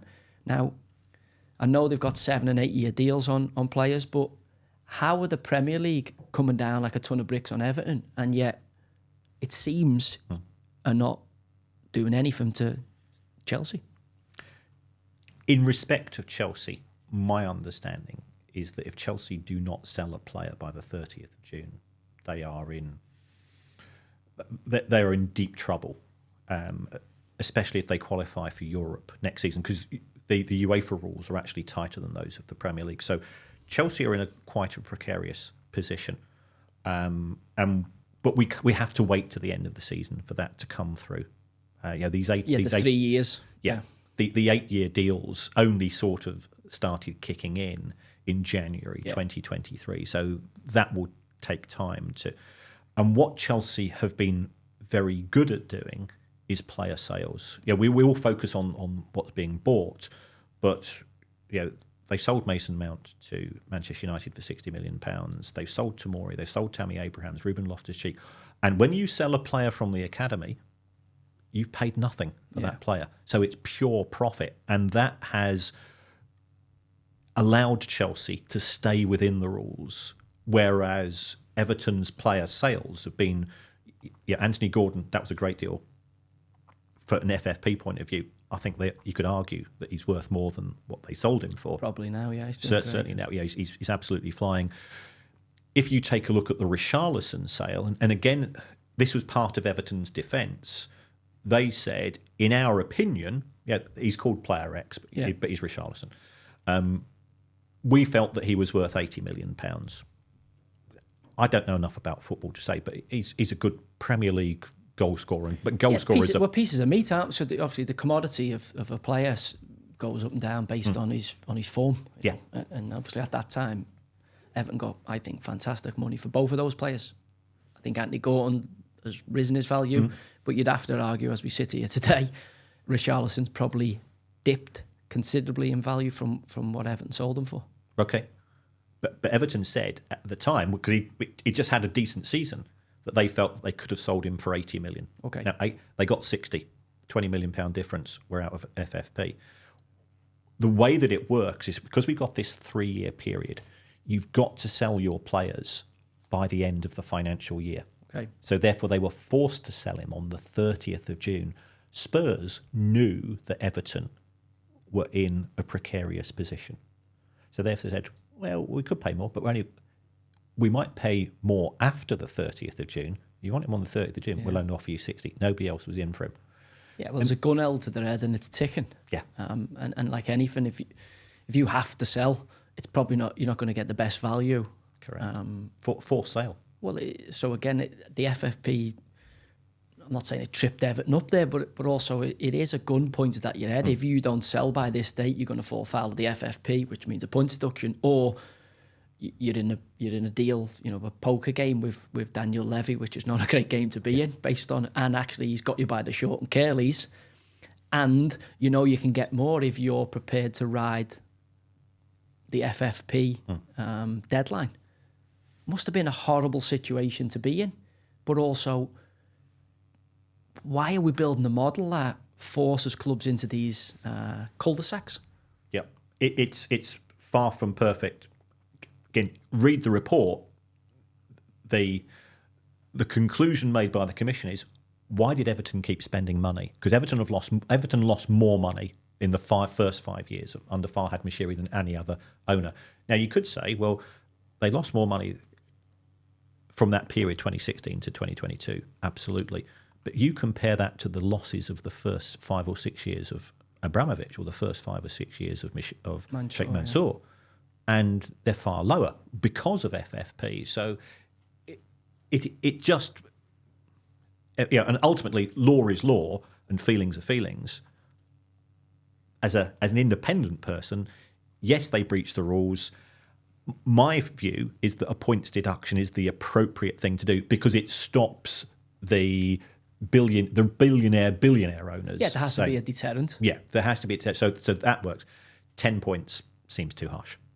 Yeah, I mean, that may well change in the midst of us recording this and this getting out. I would imagine there'll be some movement on that judgment. Chelsea, and again, I want to talk about Chelsea because I think a lot of people will be interested in it because they are the biggest splurger. Obviously, Todd Bowley coming in, it is a huge experiment. I'll level with you. It doesn't look like they have a clue off the field what they're doing. On the field, it looks like Pochettino's got a young team and it's just starting to sprout a little bit. I think Sunday's cup final will be a big moment for them, but you can see Poch leading them out of the wilderness now. But then off the field, you're going, it looks like there's a ticking bomb financially for the new ownership structures who've clearly come in and thought, okay, we're a successful businessman in America. We're smarter than the average bear, which all these owners come in and do. And we're going to put 6, 7, 8, 9-year contracts in situ because we're going to show how clever we are and how stupid football is. Do you think the authorities that put the legislation in place will want to teach these American upstarts a lesson, or will Everton be the point of example to say, look, there's Everton, look what's happened to them for stepping out of our rule set, and you best get yourselves in line by selling, I don't know, they've got about 59 players from what I see, but you've got to have to sell 9 of those players to fit yourself in the FFP model. The big thing for me in that is the Saudi involvement, because that ties me nicely, and I feel like I'm talking loads here, that ties me nicely into Chelsea and Saudi, because something happened this year that was very, very interesting for me. For years in the youth, the best talented youth, Man United, Chelsea, hoover them up. Maybe Liverpool. Liverpool tend not to pay for the top kids, or they do it a different way. But Man United, Chelsea tend to be, Man City tend to be the ones who go after the big kids. And this year there was an example, I won't name the boy's name, but he's leaving Newcastle. I think he's 16, 17. Chelsea have made a big play for him. Mum and dad go in to tell Newcastle, look, he's not going to sign pro forms, he's signing for Chelsea, which had been kind of normal in the last 20 years for Newcastle or Everton to have players poached off them for the bigger clubs. And then a phone call takes place that says to Chelsea, you're not taking that player. Well, if you take that player, the money you're getting for Koulibaly and Kante and Ziyech, all this money that you've enjoyed writing your older players transfers off on will disappear overnight, and we will not take anyone off you if you take a player from our football club. And that is the first time Newcastle have been able. Now the boys got to go back in, and the mum and dad, knowing that they wanted to go to Chelsea and they'd had the deal sorted to Chelsea, but then at political boardroom level, Newcastle have pulled rank. The Saudis have pulled rank and said, no, that business practice of yours stops. If you want to see any Saudi money coming in to take your Koulibalys and your Kantes off the table. So I do feel there's going to be a power shift. And again, that leads me now into Newcastle to go Champions League. You're thinking revenue's up, everything's going great, PFI fund, unlimited fund behind them. And yet they find themselves in an FFP situation this year. How is that possible? Because it has cost them a lot of money. That they spent 90%, 95% of their income went on wages in 2022, which was the first year of Saudi. Yeah, remember, PIF have only been in at Newcastle for 2.5 years. When they arrived, the club was right at the wrong end of the Premier League. They bought smartly in the January window. Yeah. Again, my knowledge to of stay football, up, yeah, you're right, yeah. he did, yeah. Dan Burn, yeah. Kieran Trippier. Yeah, they bought the players who knew the Premier League, who were good in. I shouldn't be telling you about the dressing room. Yeah, environment. Chris Ward, etc. Yeah. They bought solid citizens. They never went for the Galacticos. You're right there. I mean, they have, as I say, they have sprinkled one or two in subsequently, but at that time they bought tried and tested for the division to stay in the division. They were trying to. Eddie's remit was keep the team up. Unai Emery had turned the job down, and obviously when I look at that, I think Mike Ashley will have been quite frugal. So was it hard for Amanda Staveley and the PIF because of the frugality of Ashley then to the abundance that the PIF give him? Mike Ashley's Newcastle was the best team to buy because it actually had made profits. So therefore you actually, you weren't coming into a club where we've already used 80 of our 105 million. Yeah. It had used nothing of it. So it was actually the perfect team to buy. But what they have done is because they've spent so much money in these first 2 years, they are now, because Newcastle United is only generated 150 million pounds, 170 million pounds in those first couple of years in terms of revenue, you are behind Liverpool, Chelsea, and Isaac cost 60 million. They've signed other players. Sven Botman. All so they have shifted their base point in terms of this is what we sell. You look at the cost of the Newcastle United squad, and that's around about £20 million less than that of Spurs or Arsenal. Whereas before PIF, it was in line with Leeds, Bournemouth, Everton, and so on. So they've accelerated very quickly, and now they've had to go and put the brakes on, which, again, talking about what we were talking about earlier, nobody's going to lose their job. In fact, if Newcastle get into the Champions League, there's more jobs. There's the opportunity to expand the stadium even further because under Mike Ashley, they were having to give tickets away.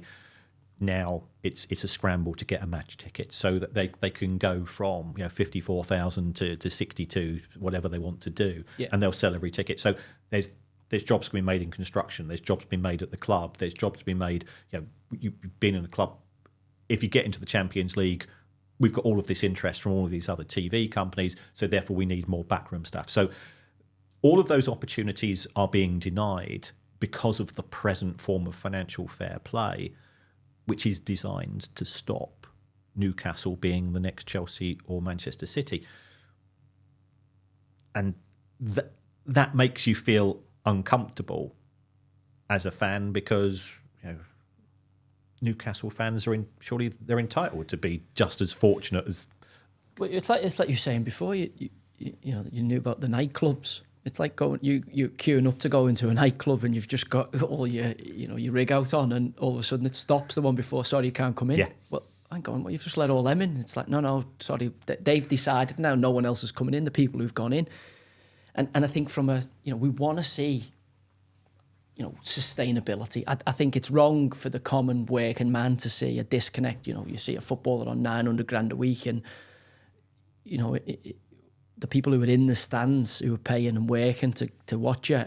There needs to be a connection with people on the pitch. So I'm not just like, right, let's just pay players whatever. Selfishly, as a player, you're not going to turn down more money, but I'm saying there has to be some constraints on the game. The last thing we want to see is, the game be ruined by, finances being mismanaged. So we have to accept that there has to be some level of compliance. But on the flip side of that, I don't think it should come at the cost of sport and integrity. The Leicester Cities, the Blackburns, they are we're still talking about them today. They are fantastic stories to be told. Yeah, it's a usual Liverpool, Arsenal, Chelsea, Man U, Man City. And we'd expect in the next 20 years to see most of those names on the trophies in this country. But how do we build a football pyramid, specifically at the top, the Premier League, that allows these teams to close the gap on the predominant big four, big six, probably big eight now, if you factored in Spurs and Newcastle. What can we do? What can fans do? Is the German model is 51% of clubs, 51% of the club's ownership in the fans' hands? Is this a successful business model? It is and it isn't. German clubs are sustainable, but Bayern Munich win the Bundesliga every year because their level of corporate sponsorship is so high, and they're in the Champions League every year, which is worth at a minimum of 50 million for them. And the global brand's massive. Yeah. So could you have a disruptor like Chelsea or Manchester City go into the Bundesliga to make it more competitive? No. It's great what we're seeing this season. You've got one in Spain with Girona, with Guardiola's brother. The agents bought into Girona. City have acquired the group, and up until 2 weeks ago, they were top of the league. Could we see it in Germany? I don't know enough about the German teams, but it does tend to be Bayern, Dortmund, Leverkusen, another. And is that okay? That's the other thing I've got to ask, because German football fans last weekend, they've now been offered a load of money in the Bundesliga by private equity to come in and say, right, we'll take a slice of the Bundesliga, we'll give you some money up front. Could this make it more competitive? And what the German fans have done, they said, no, we're the owners of German football, not you. And we've seen all of these protests. The tennis balls going on the pitch, they've got the remote control drones dropping on the pitch. German football culture is so much more militant than what we have here in England or Spain. I'm a huge admirer of it, because they really do say, this is our club. Yeah. And that's part of the 50+1 model. That's the great side of it. It does mean... Could we aspire to that? Is it aspirational in this country? With obviously all the billionaire owners, at some point the Premier League is going to go through a period that Serie A did. When I was growing up, Gazzetta on a Saturday morning, Sunday, all the best players, all the biggest paid salaries. But, might have had a few exceptions in the world at the time, but 80% of them were in Serie A. And then you look at Serie A now, it's nowhere near as appealing to the football fan as it was when I was a kid. And finance was a huge factor in that. Do you see a world where the Premier League isn't the dominant league? I think it will be the dominant league. I don't necessarily think it will have the dominant club, because I don't know whether you've seen the new Real Madrid stadium. It's just off the scale. Yeah. And the amount of money that, and Real Madrid, there's lots of things you can say. I'm not a fan of Florentino Perez. Some of its connections in terms of state sponsorship, as you referred to earlier. Well, they have a huge history with the Franco government, don't they? For a long, that's the big Barca Real Madrid rivalry. And they went to war because when Barcelona referred to that, then Real Madrid come back and says, no, you were, because they're all trying to distance themselves from Franco now, and that's perfectly understandable why. Those clubs are still going to be big players in the world. They can still screw up, because Barcelona's finances are a complete car crash. They signed Griezmann, they signed Dembele, they signed Coutinho. That's 400 million euro. All flopped, pretty much. Yeah. And the fact that Griezmann went back on a loan deal, which only allowed him to play 30 minutes a match for Atletico. Have I got this right? Did they pay about 120 for Griezmann euro? Yep. 140 euro for Coutinho? Yep. And about 105 for Dembele? Yep. Fucking hell. And all three of them failed, really, didn't they? Yeah. And no footballer, you're a professional. Every match, it's not the price tag, it's what you do on the pitch that matters. It didn't work out, whether it was a cultural issue, perhaps at the back of their minds, they've got this, Jesus Christ, these people have got, so expectations could have an impact upon the player. Oh, for sure, yeah. Yep. You've seen it with Darwin Núñez, he's just coming out of his transfer fee, I think, now. Saicedo's been struggling at Chelsea because you're going, okay, for 105 million, is that all you do? So you just fucking run into people. I could get you someone who does that for 5 million, you know. So the price tag is a factor. And when I look at Barcelona there, as you're talking about, Kieran, you know, Laporta's gone back in there now, Spotify deal, first time they've ever had something like, they're still trying to get back to an even keel after basically spunking the best part of €500 million on 3 players that failed miserably. Yeah, and that's the legacy of making mistakes. If we apply that back to Everton, did Everton sign too many players on big fees, on big wages, which were not justified? That accusation could be made at them because Farhad Moshiri signed off on £750 million worth of wages and player transfers. Now, under Ancelotti, I remember when Everton was second in the Premier League. So, you know, you could say it was starting to work, and then it started not to work. I don't know enough about football. Yeah, that's your industry. That's your knowledge area. Yeah. To say, well, they looked intuitively as spending too much money. They signed a few players that an Ancelotti factor brought a real moment of optimism for the club. But then pretty much him leaving, going to Real Madrid, which was a major blow, almost coincided with bad news after bad news after bad news. So it's almost like, you know, as Carlo preempted it, being smart as he is, he probably knew more than just what was going on the football pitch was going to affect the football club. And when Real Madrid come calling, unfortunately, we lose him. And since then, it's been catastrophe after catastrophe. Hopefully, this week it gets a bit of good news. One of the I don't want to bang on about Everton and City, and because there is, you know, just thinking that people out there we want to touch on this. But one of the most successful models, Kieran was going to talk about, it's certainly in the UK, has to be Brighton's model. You know, you a Brighton fan? Yep.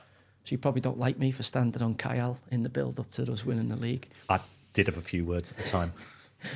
I actually didn't mean to stand on him, albeit it's not accepted by the majority of Brighton fans. So, unfortunately, we won the league that year. So, if I had to stand on him for us to win the league, I'll do it again if I need to. But Brighton would be seen as, if I was to land from Mars and I say which is the best run football club in the Premier League, Brighton would be, I would imagine, the team I'd pick. And yet what people don't realise is that the owner is costing £500 million. Is that how much it's cost Tony Bloom to this point, yeah? Yeah. Wow. Now, is he a genius? Yeah. I mean, you spend 10 minutes in his company, and I'm lucky. I teach at the university. I'm used to dealing with, you know, professors who really know their stuff. And then you spend 10 minutes in the company of Tony Bloom and you go, I'm dealing with a different level here. He had a 10-year plan, right? First of all, build a stadium, then build training facilities, then recruit the players. And that worked. First couple of years in the Premier League, I'll be honest, Brighton stunk the place out. You know, we avoided relegation. We signed players who were Chris Hughton, and Chris's job. Chris did absolutely what we were supposed to. It wasn't fun watching. You know, we were set up to get a point away from home. We were set up to get a point at home and the occasional win. So what you got to do if you newly promoted to the Premier League. And he did exactly, and he set up the foundations. The players signed in those first couple of years didn't work, and it allowed the club to just move forward a little bit. And then the recruitment model, and this is all down to Tony Bloom. The reason why Chelsea have taken, you know, Brighton's head of recruitment. They're trying to get Paul Jewell's lad, Sam Jewell, off you as well. Yeah, he's gone. Has he gone? He's on. Was the other one Winstanley? Was that under the Graham Potter trench when they took all Potter's infrastructure? That was about 6 weeks later. All right. So, yeah, Chelsea aren't popular in Brighton. They've taken 11 players and staff members in a year. So this is what the big clubs do. So Bayern Munich do this to all the German clubs. Man United, as you rightly point out, under Fergie did this, signed all the best players. Liverpool have tried to do this for years, albeit to one European Cup and one league in the last 40 years, is it? One league in the last... Since the Premier League, you've gone one, haven't you? bigger players always try to take, Liverpool had a big thing with Southampton when Pochettino was there. You remember they took about 4 or 5 players off them, Nathaniel Klein, Lallana. Lovren, Lallana, Ricky Lambert. There was another one, isn't there? Virgil. He's a good one. And when you get successful as a smaller club, like a Brighton or a smaller successful run like that, the big predators tend to circle and try and rob your best players and then your best talent. Brighton's model seems to just sustain. Potter gets taken off him and his staff, and then Winstanley and his staff, and Sam Jewell and his. But Brighton just seem to keep moving forward the chains. And the reason for that is that they've got a succession model. Now, from being a manager, you've got your squad. He's out of contract at the end of the season. He'll be 33 at the end of the season. We're thinking I need to let him go.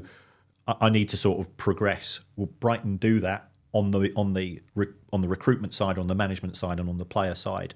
They know who De Zerbi's successor is. Yeah. Or certainly they got 2 or 3 names in the frame already, because he could be off to Barcelona. Yeah, well, that's any good business, isn't it? Most football clubs don't usually do that because they think they're never going to leave, and they do. But I think any good business has a succession plan in terms of, okay, what happens if we're really successful and someone poaches them? When I look at Brighton's model, obviously Europa League for the first time this year, ran into one of my old clubs, Marseille, and they just seem to be, as you rightly say there, incrementally moving all the chains. And I know Tony's a really smart guy, and his gambling was his big thing. Was he a professional poker player? And he was a professional poker player. He's a maths graduate. He understands the numbers better than anybody else in the country. Okay. And I always argue, if you give me a piano, doesn't make me a piano player. If you give me a load of football data, some people can understand it and see actually it's those 3 items together which will give us an edge. And they also recruit the coach to keep the style of football the same, whereas traditionally you recruit the coach. Fashionable, quite faddy, isn't it? Yeah. Because he's like Everton taking Mike Walker from Norwich because Norwich are doing well, and he was not fitted for Everton and struggled.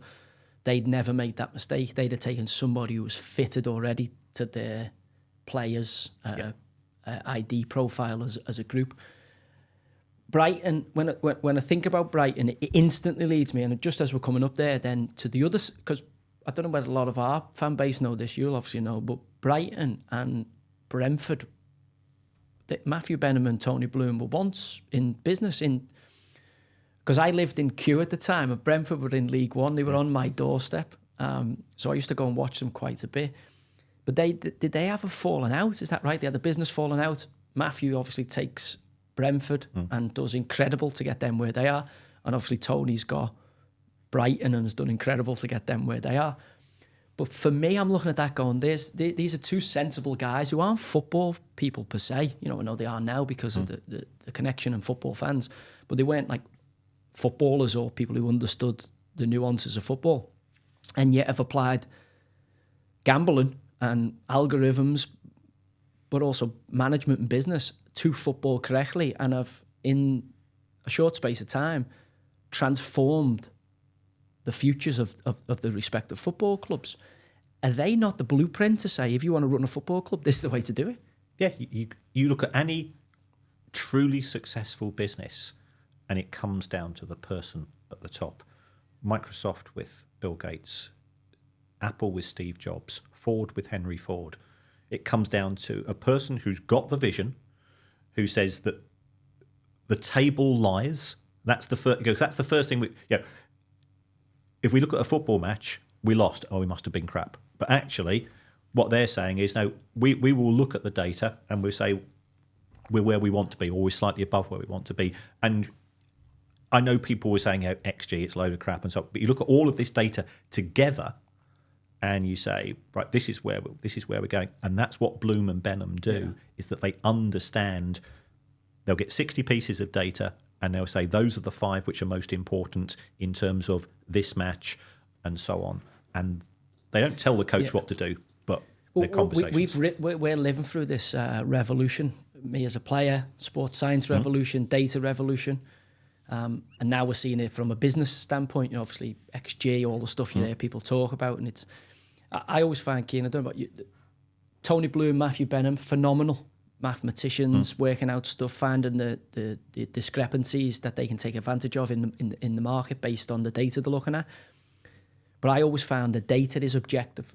So, and this football isn't an objective sport. It's not NBA. It's not NFL. It's not track cycling. And it has objective markers that you want to be taking, certainly off the field, you want to be taken care of in the FFP situation, and on the field, distance run, how many shots, tackles won, etc. But there also is in our industry, a lot of subjectivity in terms of my intuition, my gut. I've looked at this player. I've seen him play in the under-15s. I think he's going to be in 5 years a superstar.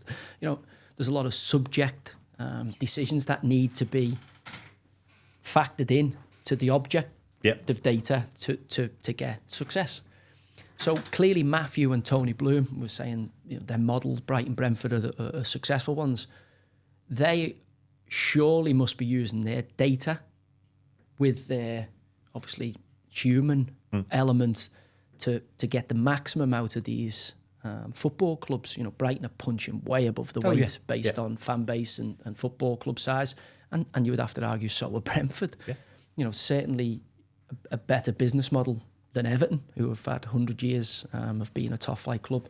So we've spoken a lot, Kieran, about like the top boys, European stuff, your Real Madrids, and then obviously the top boys in our country in terms of your Cities, your Chelseas. And I think, our fan base is not just the top clubs. For me, there's a really interesting thing happening in our football pyramid. Obviously, you've got Tier 1, which is the Premier League, Tier 4, League 2, all under FFP. And then Tier 5, the Conference, isn't. Do we not find that strange? It's the Wild West of football. There are clubs being run in a very unprofessional manner.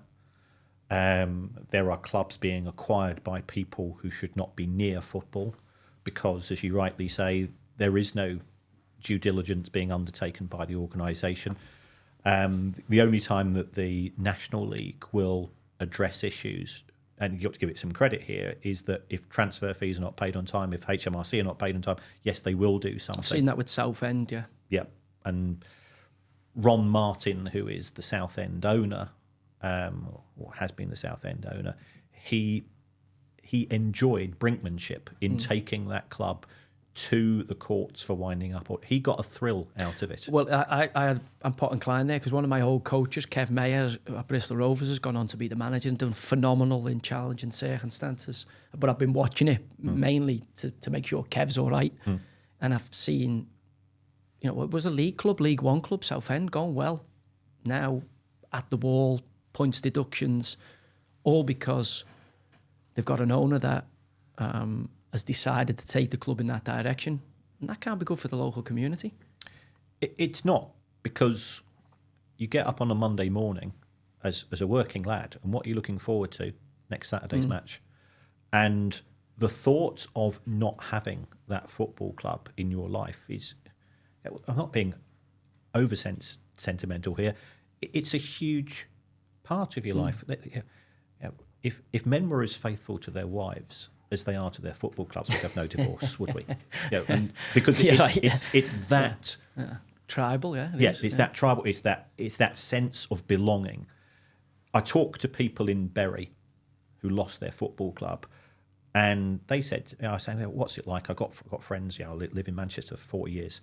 And I said, "Well, what's the worst thing?" He says, "Well, you know what it's like when there's an international break and Brighton aren't playing. What do you do?" I go, "I'm just sort of a bit lost." He says, "Well, you imagine that, 40 weeks a year."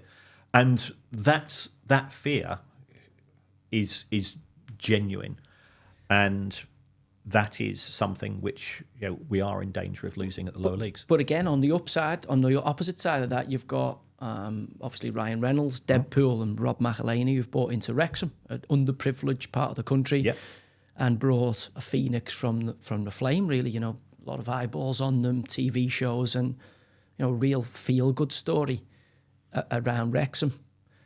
Again, outside the FFP, can spend pretty much what they want. They're not now because they're in League Two, but I do remember being at League One, Bristol Rovers, and Wrexham and Stockport County were in the conference, and they could pay twice as much as a League One side. We were 2 tiers above them.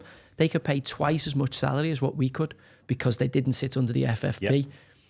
Do you think it's good that the conference doesn't have the same constraints as the Football League, or do you think it sets a dangerous precedent? I'm not keen on it myself. I think if the independent regulator goes through Parliament, it's going to deal with the top 5 tiers of football. So therefore it will come within the remit. If we're going to move to 3 up, 3 down between League Two and the conference, I think part of the price to pay for that in the National League is that you're going to have to up the game in terms of having some form of cost control. Stockport County were promoted. They lost 90 grand a week in the 5th tier of English football. And they'd also come from National League North. Yeah. And I used to live in Stockport, so I'm dead pleased for my mates. I mean, Wrexham and Stockport will argue they've got bigger fan bases than most clubs down at that level. You know, Stockport will probably pull 10,000 in the conference, and Wrexham, could on a good day. They pull big numbers for cup ties. Just lastly, as I finish off here, we're obviously talking about the conference. It led us into talking about Southend and Ron Martin and owners. And then that got me thinking about Sheffield Wednesday and the owner there. Is there anything in the legislation to stop a club being owned by an absolute fucking lunatic who decides that fuck the fans, like as Chancery has done in spells at Sheff Wed? We've, as I said to you earlier on about Abramovich, they took the club off of Abramovich because of situations outside of the country.